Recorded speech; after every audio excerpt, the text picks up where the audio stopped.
Tem gente que diz que dar a paz de Jesus é coisa de crente, de carismático, mas não é não. A paz de Jesus é coisa que Jesus fez no dia da ressurreição, e nós estamos chegando na grande celebração da Páscoa. E quando Jesus ressuscitado aparece aos seus discípulos, ele os saúda com a paz.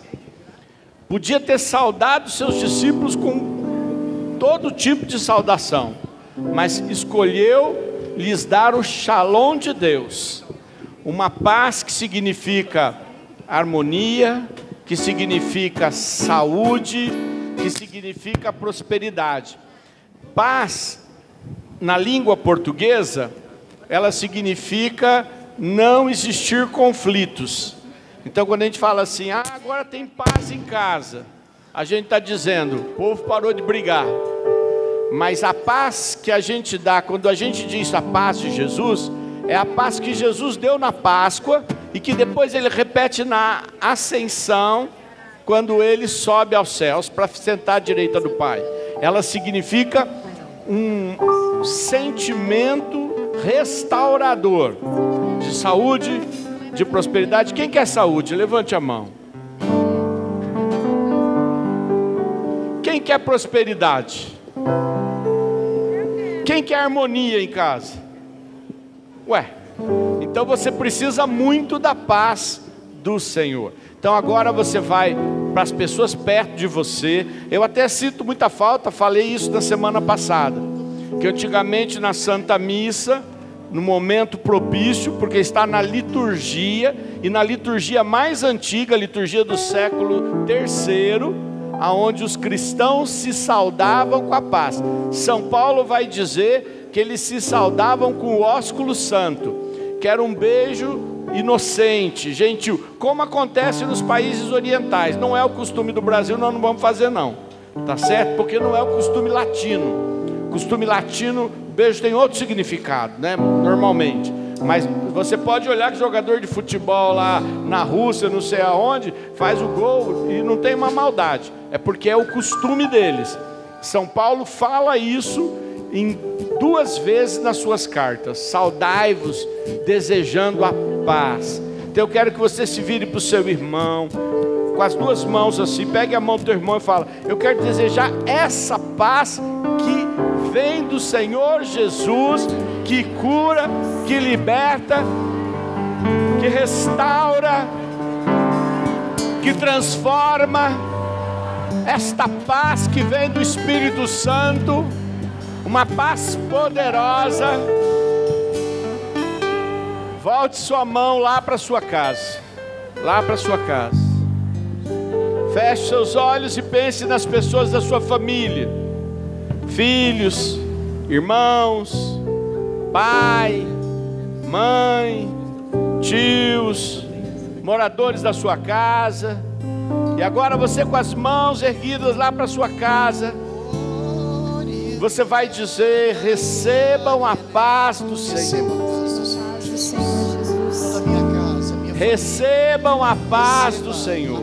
Recebam a paz do Senhor. Eu vos desejo. Eu vos desejo a paz que cura, a paz que cura, a paz que liberta, a paz que liberta, a paz que harmoniza, a paz que harmoniza, a paz que traz prosperidade, a paz que traz prosperidade, a paz de Jesus, a paz de Jesus, que muda o coração, que muda o coração. Eu desejo para vocês, da minha casa, recebam esta paz. Recebam esta paz. Amém. Amém. Amém. Amém. Amém. Amém. Aplaudam Jesus que está no nosso meio, que é Senhor dos vivos e dos mortos, que é Rei dos reis, Senhor dos senhores.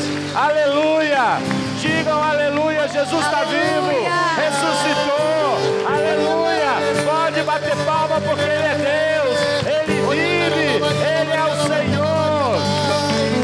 A Páscoa que a gente vai celebrar, rememorar, porque ela já aconteceu na história. Jesus ressuscitou de uma vez por todas, está vivo. Mas a gente vai relembrar.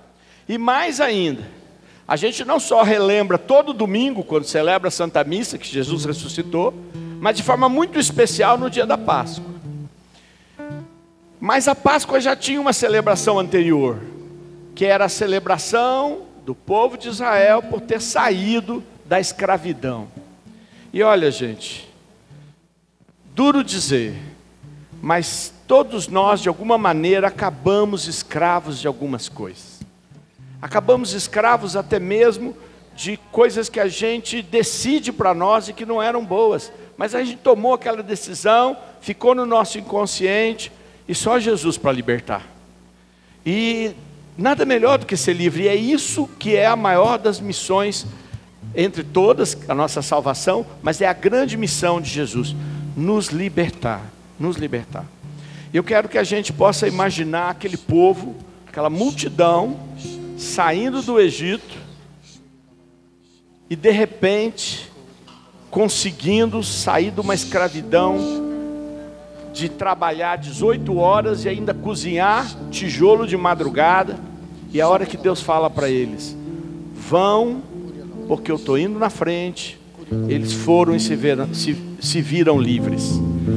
O que eu queria chamar a atenção para nós, aqui nesse grupo de oração, na nossa campanha de quebra de maldição, é que por mais que seja o Senhor quem liberta, tem um pedaço que depende de cada um de nós. Depende de uma decisão. Eu quero ser livre e eu vou sair dessa escravidão. Talvez tem pessoas aqui que foram trazidas por amigos, amigas, irmãos, que já se enfiaram em tanta confusão, que estão escravos até de feitiçarias. Você precisa tomar a decisão, que eu já tomei na minha vida mais de uma vez, e muitos aqui também já tomaram e precisamos renová-la. Tomar a decisão de que a gente vai sair da escravidão, deste Egito que existe na nossa vida. Não o país do Egito, ele não tem nada com isso. Ele foi só o fato histórico. Fala para o seu irmão, olha bem nos olhos de qualquer um que você queira, e fala, toma decisão, porque você tem que tomar a tua decisão. É duro, a gente quer tomar decisão pelo filho, mas há coisas que dependem da decisão da pessoa. Da decisão da pessoa. Eu falei isso aqui no começo. Teve gente que ficou de bico comigo. E eu disse, eu já vi Jesus na Sagrada Escritura orar por um enfermo que não queria ser curado e o enfermo ser curado. Eu já vi isso acontecer nas minhas viagens missionárias por tantos lugares. Pessoas que não queriam a cura serem curadas. Já vi. Mas quebrar a maldição hereditária, essa depende da gente, porque está no nosso DNA, está no mais profundo das nossas células. E pior, todas as nossas células carregam esse DNA. Todas elas. Então, se você não decidir, Deus não pode fazer. Olha de novo para os irmãos, fala, toma tua decisão agora. Chega de viver nessa escravidão. Chega de viver nessa escravidão. Fala forte para o irmão. Chega, toma a decisão, porque Jesus pode te libertar. E Ele quer. Ele morreu para isso. Ele quer. Toma a tua decisão, cara. Toma a tua decisão, moça. Toma a tua decisão. Ponho-me aos pés da tua cruz. Desejo ser lavado com teu sangue e ver sair das tuas chagas sangue redentor. minhas dores e curar-me. Teu sangue Levanta sua mão, cura, pede. Senhor. Teu sangue. Teu sangue cura com amor. Teu sangue tem poder. Teu sangue É o tem sangue de poder Jesus. para curar-me. Teu sangue cura. Teu sangue cura, Senhor. Teu sangue. Teu sangue cura com amor. Teu sangue Teu tem sangue poder. tem poder para curar-me. Vamos nos sentando. Glória lá na maioria lá, xanda lá, glória lá, maricanda lá, xanda lá. Quem quiser acompanhar, quero ler um texto do Evangelho de João, no capítulo 8, versículo 36.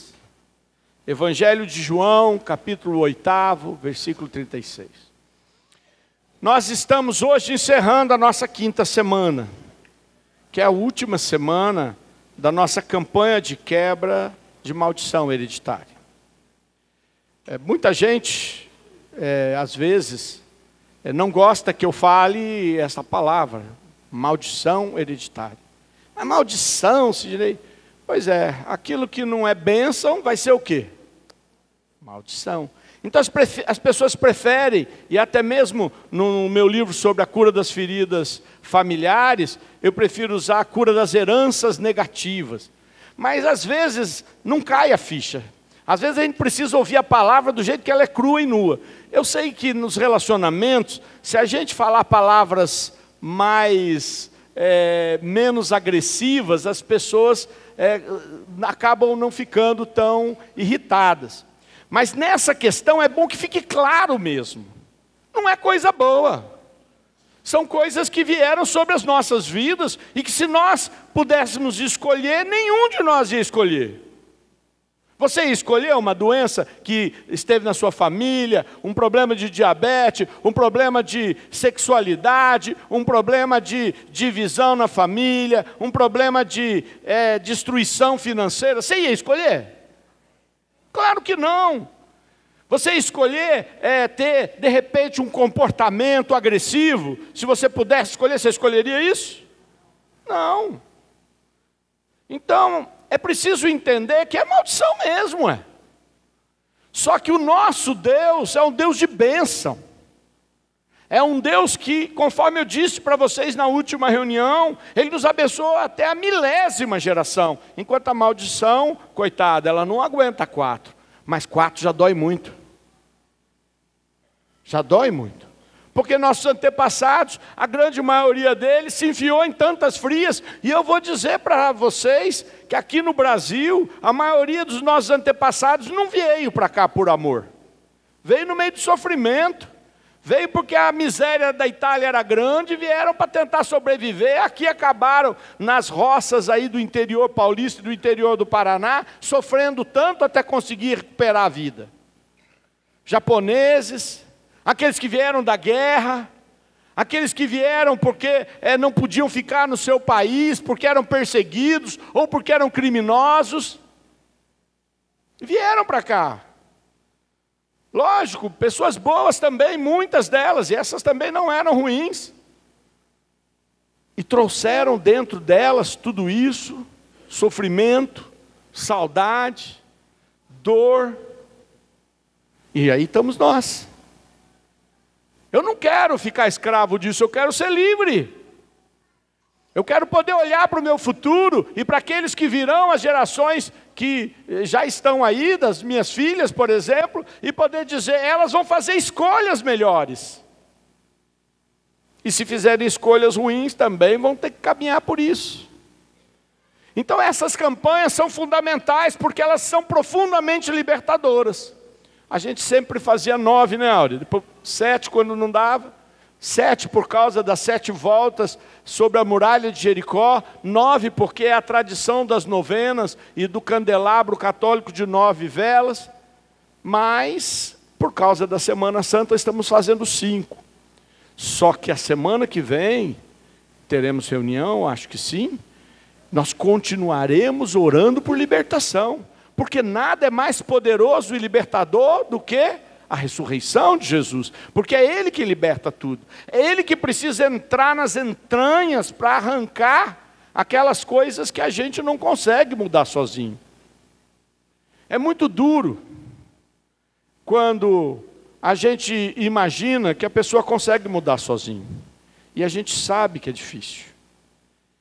Sabe que poucas pessoas têm suficiente força interior e capacidade para sair de uma situação. Então nós dependemos muito que venha algo de fora. Às vezes os amigos nos ajudam, as amigas nos ajudam, a comunidade nos ajuda, a solidariedade nos ajuda, mas para agir de dentro para fora, só Deus. O resto age de fora para dentro, nos ajuda. Mas liberdade é de dentro para fora. E eu quero ser livre cada vez mais. E eu vou dizer para vocês que Deus já fez tanta maravilha na minha vida, já me libertou de tanta coisa. Só que eu não sou bobo. Eu sei que ainda carrego um monte de coisas para serem libertas. E glória a Deus que eu sei aonde está a libertação. Por isso é que eu não arredo o pé do lado do Senhor, não arredo o pé do grupo de oração, não arredo o pé da oração. Não me meto em fria, não quero saber para que lado vai as confusões que às vezes o diabo faz a igreja entrar. Isso não me abala, porque eu sei quem sigo. E eu sigo a Jesus, que com seu sangue redentor me liberta de todo mal. Quero ler essa palavra para vocês. Só o versículo, é muito fácil. E diz assim, versículo 36. Mas o filho 36. Se, portanto, o filho vos libertar, sereis verdadeiramente livres. Conseguiram gravar? Vou repetir, é facinho. Se, portanto, o filho com letra maiúscula que está aqui, viu? Significa que ele está falando de quem? De pessoas, todos somos filhos de Deus? Não, significa que ele está falando do Filho, aquele que é um só com Deus, Jesus. E aí ele diz, se o Filho, Jesus, se portanto o Filho, Jesus, vos libertar, sereis verdadeiramente livres. Vamos repetir isso? Vamos? Se portanto o Filho me libertar, serei verdadeiramente livre.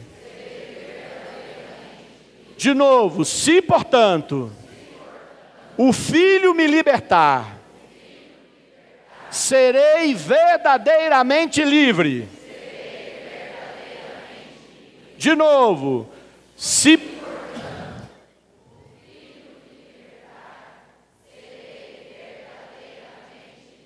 é isso, gente. Está na palavra de Deus. E é preciso lembrar, João, o evangelista João, este livro é o último livro da Bíblia. Não, Sidney, o último livro da Bíblia é o Apocalipse. Não é o último livro da Bíblia, cronologicamente escrito, é o Evangelho de São João. Ele está aqui no meio, porque colocar o Evangelho no final ia ficar muito esquisito.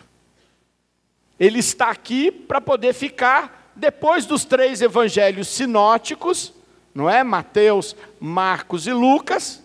E aí nós temos o Evangelho de João, escrito 100 anos depois, por João, que foi discípulo de Jesus desde pequenininho, desde jovenzinho, que viu tudo. E depois, vocês sabem disso, quando passa as coisas e você olha para elas, você tem uma outra leitura delas, não é verdade? Quando você está vivendo aquela coisa toda da sua vida, você tem um jeito de ver. passa os anos, você olha e vê aquela mesma situação, porque você viveu, e tem uma outra leitura. Você às vezes até diz assim, eu podia ter feito tal coisa, não é? Se eu tivesse percebido isso antes, eu tinha saído fora, não é mesmo? E a gente olha e fala, puxa vida, aquilo foi ruim, mas graças àquilo eu acabei indo para um outro lugar, encontrando uma outra pessoa, me livrando de uma fria maior, não é verdade? Mas só dá para fazer isso depois que o tempo passa, não é mesmo? Porque daí você olha com a história já vivida de quem está lendo os acontecimentos e não de quem está vivendo. Na hora que você está vivendo não dá para fazer nada disso. Na hora que você está vivendo, você vai respondendo na medida da tua condição, na medida da tua compreensão, na medida da tua capacidade. É ou não é? João escreve 100 anos depois, ele vai fazer uma leitura e ele fala, puxa vida, os 3 evangelhos sinóticos repetem várias vezes as mesmas histórias, contam os mesmos episódios, e João olha e fala assim, eles não falaram disso, e aí ele coloca. Por isso, a oração sacerdotal que João narra no seu evangelho, ela é longa, e não aparece nos outros evangelhos. A história da videira verdadeira está em João. O Nicodemos que vai procurar Jesus escondido, só aparece em João. A samaritana que encontra Jesus no poço e o desafia, e Jesus conta a história dela com uma palavra de ciência, só aparece em João. Por isso, quando eu leio algumas afirmações do Evangelho de João, eu sei que elas são importantes para a igreja. João pega lá e fala, igreja, porque aí as igrejas já estavam formadas, as comunidades já existiam, os anciãos já estavam em todo canto, São Paulo já havia viajado pelo mundo, São Pedro já tinha ido para tantos lugares, Marcos já tinha crescido, já tinha até escrito o seu evangelho, as comunidades estavam já vivendo perseguições. Então João olha para tudo aquilo e fala, peraí, não esqueçam, não podem esquecer de algumas coisas. Não podem esquecer que Jesus é o pão descido do céu e que a Eucaristia é o corpo dele. Não podem esquecer que se o Filho vos libertar, sereis verdadeiramente livres. Todas as outras coisas podem te ajudar. Eu encontrei lá, o movimento me deu paz. Eu vou na academia, eu consigo ficar bem lá, não sei o quê. Muita gente transformou a academia em Deus, não é? A academia é bom, ajuda muito, mas não pode ser Deus. Livre, só se o Filho te libertar. Estão entendendo isso? O único capaz de entrar na minha essência e libertar das heranças dos meus antepassados. Libertar meus votos íntimos. Olha só, criança, vê o pai e a mãe brigar. Ou porque o pai bebe, fica bêbado e bate na mãe, ou porque tem alguma confusão, ou porque se separaram, ou porque foi. E a criança, ali, 4 anos, 5 anos, 3 anos, 6 anos, diz assim, eu nunca vou me casar. Aí a criança cresce. Isso virou história de criança. O que ela quer? Casar. Mas o que o inconsciente dela diz? Toda vez que o teu relacionamento ficar mais profundo, você entra em crise, você não sabe se gosta, você não consegue se dar bem. Ou aquela jovem que era apaixonada, se entregou para o namorado, ou o namorado se entregou para a namorada, e ela diz, se eu não casar com esse, eu nunca mais vou me casar com ninguém mais, nunca vou encontrar outro. Você muda, mas você fez um voto, uma aliança, um compromisso, dentro de você. E o teu inconsciente, você daí só encontra gente que não quer ser sério com você, gente que não quer construir vida com você, você só encontra gente que não está interessado. E você não entende por quê? Porque você deixou uma marca. Naquele dia do sofrimento. Naquele dia do sofrimento que você disse, eu nunca vou perdoar. Porque você viu uma maldade muito grande. Você viu alguém da tua família perdoando e depois sendo mal usado o perdão que deu. O amigo que traiu. E aí no coração, eu nunca. E ali está aquela marca lá, e você está aqui hoje, e eu quero dizer, Jesus pode ir lá e arrancar isso de você. E arrancar isso de você. Aquele medo de que tua esposa seja como a tua mãe que largou a casa, ou o teu esposo seja como aquele pai que só fez sofrer. Está lá no inconsciente. Qualquer coisa que a pessoa faz parecida, você fala, vai fazer comigo. A pessoa nem fez. Você vê na sua vida os problemas com os irmãos e com você, daí você olha os teus filhos e diz, eles vão fazer isso que eu fiz. Porque lá no teu inconsciente tem um voto, um compromisso, uma aliança que você fez. Que Deus permitiu, porque no amor dele, ele te fez livre. Como Deus permitiu que a criança fizesse isso? Porque ele te fez livre. Ele deixou.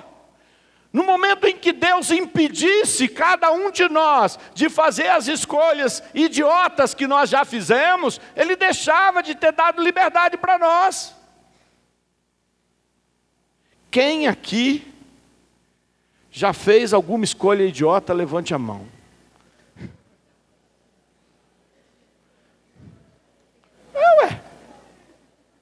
Já fizemos. E Deus permitiu. Deus deixou. E olha, graças a Deus, não é? Algumas delas não acabaram com a vida da gente, porque algumas às vezes acabaram, não sei quais foram. E mais, Deus permitiu e o diabo aproveitou. Porque o diabo não tem dó nem misericórdia. Falar, mas eu falei sem querer, o diabo fala, azar teu. Não é mesmo? É aquela coisa do cara que falou, vou comprar esse bilhete premiado. Aí o diabo te enganou, depois você fala, mas foi eu queria ajudar o cara. Bom, meu filho, o cara não vai ter dó de você não é assim? O diabo não tem dó, o diabo vai fazer o quê? Ele vai usar as coisas, as bobagens que a gente faz, o diabo fala, opa, aquele compromisso que você fez, está aqui na minha mão. Vou cobrar na hora certa. E é por isso que estas campanhas fazem a gente se alertar. E o que a gente precisa? Primeiro, levante sua mão, seu número 1. Primeiro. Identificar. Pode baixar a mão. Identificar. Como é que eu vou pedir para Jesus me libertar? Como é que eu vou me dobrar diante de Jesus e falar, Senhor, manda teu sangue. Ok, está aqui meu sangue sobre você. O que você quer? Tudo. Aí o Senhor fala, tudo é o céu. Quer que eu leve agora? Tudo é o céu. O que você identificou que o meu sangue precisa libertar? Então, essas campanhas também nos levam àquilo que eu falei. Sair do Egito para fazer a caminhada da Páscoa é identificar. Segundo, uma vez que eu identifico, eu tenho que ter a convicção. Se o Filho me libertar, serei verdadeiramente livre. Eu creio nisso. Então, primeiro eu identifico, depois eu creio que Deus tem o poder para agir nisso. E aí o terceiro ponto, eu vou até Ele, e aí eu suplico a sua graça, suplico o seu perdão, suplico a sua misericórdia e suplico a sua restauração. Nós, com muita facilidade, fazemos um salto nas consequências. Então a gente não quer gastar tempo nenhum identificando aonde que nós precisamos clamar a libertação, mas nós sabemos o que queremos no final. Nós queremos no final família toda harmonizada, queremos no final muita paz, queremos no final saúde para sempre, queremos no final conseguir pagar nossas contas, sobrar um dinheirinho para fazer uns passeios, não é? Isso nós queremos no final, né? E queremos ir para o céu, para ficar para sempre no bem bom, não é isso que nós queremos? Aí o que a gente faz? A gente pula, e só pede pela consequência. Deus nos ama muito, mas para Ele agir, eu preciso identificar onde a coisa precisa ser liberta, reconhecer que Jesus pode agir ali, e clamar para Ele agir. E aí a consequência vai mudar. Vocês já, quem não brincou, já viu aquela brincadeira de que uma turma pega num pedaço da corda, puxa para cá e a outra puxa para o lado de lá? Não é? Cabo de guerra. Aí, o que acontece quando um larga? O outro ganha? Ganha, mas o que acontece? Ele cai. Por quê? Porque ele está fazendo força. Tira, você cai. É a mesma coisa. A gente está empurrando parede. Se Deus tirar a parede, nós vamos beijar o chão. O que nós queremos? Que Deus resolva o problema. Senhor, lá na minha casa, meu marido vive bebendo e não sei o que, não quer saber da igreja, nem vai procurar. Senhor, liberta ele. Glória a Deus, você está pedindo pela consequência. Agora tem que parar para identificar. Da onde vem, Senhor? Qual é essa raiz íntima? É hereditária? É um voto íntimo? Para ir lá e falar, Senhor, é aqui que eu preciso que o teu sangue haja. Que seja essa a nossa preparação de libertação nessa noite. Que vamos continuar, e eu quero dizer, segunda-feira, a nossa campanha terminou, mas nós vamos pedir a libertação da cruz do Senhor. Porque não é só hereditário os nossos problemas. Existem feridas que foram se juntando no decorrer da nossa vida. E na outra segunda-feira, depois, nós vamos clamar e rezar na misericórdia do Senhor, em vista do domingo da misericórdia. Eu até pedi para o William, depois eu trouxe alguns adesivos de Jesus misericordioso, porque a nossa campanha vai terminar mesmo, pedindo para Jesus que a misericórdia dele haja não só em nós que nos dispusemos a vir na campanha, mas naqueles que nós amamos e que por diversas razões não puderam vir buscar essa graça. E vai pedindo para o Senhor que hoje seja o dia da cura, da libertação. O dia da restauração da sua casa, da sua vida. Faz quanto tempo que você não é mais livre de remédio? Não estou pedindo para ninguém largar o remédio, mas eu quero ver você chegar no médico, o médico dizer para você, pode parar. Quem tem que dizer isso é o médico. Mas eu quero que hoje você já entregue tudo isso para Jesus. Faz quanto tempo que não dá para conversar lá na sua casa, porque abriu a boca, virou confusão. Faz quanto tempo que você não consegue fazer uma coisa sem sentir um monte de dor? Faz quanto tempo que você não dorme pensando na conta que você não tem a menor ideia de como é que você vai pagar?